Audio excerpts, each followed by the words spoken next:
amazing stories about this piece called The Chair in the Fern House at the Botanical Gardens.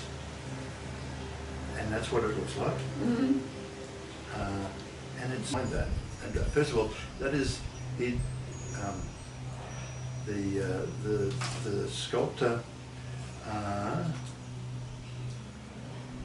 Kenneth Armitage. So Kenneth Armitage did a series of these chairs, and this is the 8th one.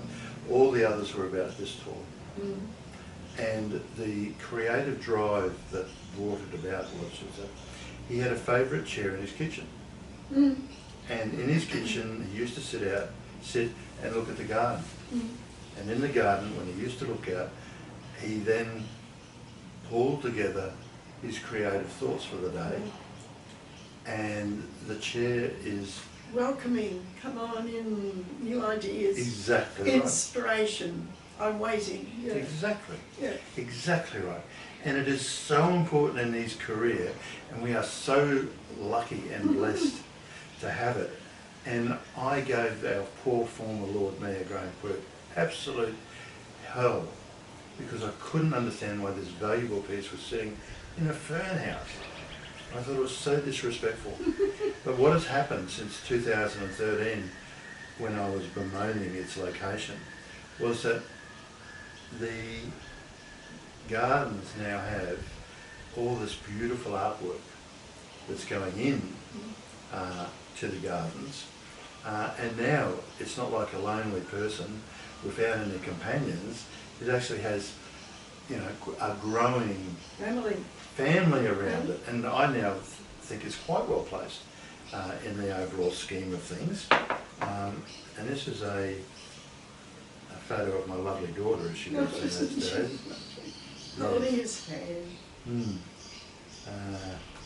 But everyone loves to get a photo taken there when you go. It's a delightful piece. It just doesn't look terribly happy, was he just concentrating? Concentrating. Concentrating.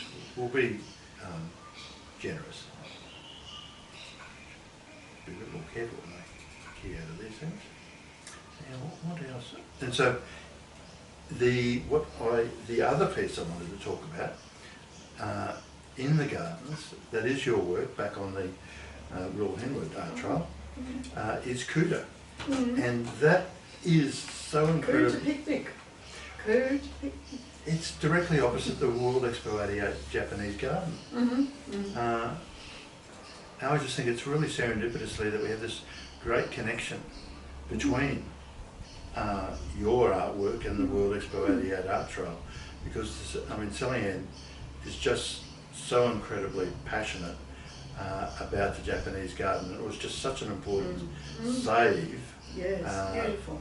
That Ross McKinnon orchestrated at the time, and you know, your beautiful piece of artwork is sitting directly across the way from it. And I had walked past it numerous times. I hadn't actually really fully appreciated the detail on the face. There's the honeycomb with the native bees that don't bite. Yes, and they've got, they're sort of finding out more now about the benefits of the honey.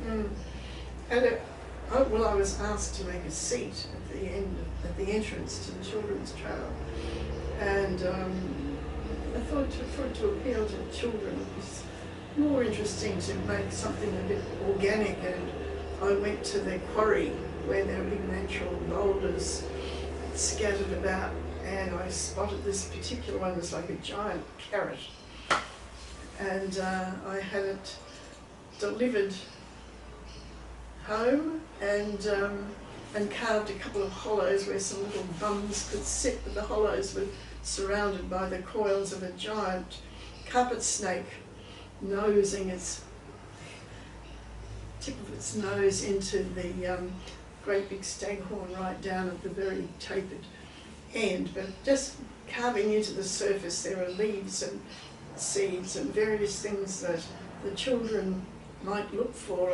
as they pursue that children's trail. I hope that they pay as much attention to the detail as you're describing it. Maybe they recognise them after picking them, associate the two. And I think there's one or two water dragons in there as well, because we often have quite a lot here in my own garden. And but of course the children inevitably dash up to the highest spot and leap off. Which is the reason why they put the exciting, clay. with all the soft fall around it. So beautifully located. Wonderful piece. It's going to be at the end of the trail now rather than at the beginning, so I've put forward an idea about what I'd like to do at the beginning, hopefully one day, when some budget is allocated. I think it is, the gardens are proving such a great local asset in the COVID current sphere. Lord Mayors love it, and thank God they do. Of course, I called it Kuta Picnic because Mt Coot-tha was named or based on the indigenous name for the area that means the place of wild, dark, honey, dreaming. And so I imagined that all of these creatures might be coming to this spot to live and enjoy the atmosphere of the space.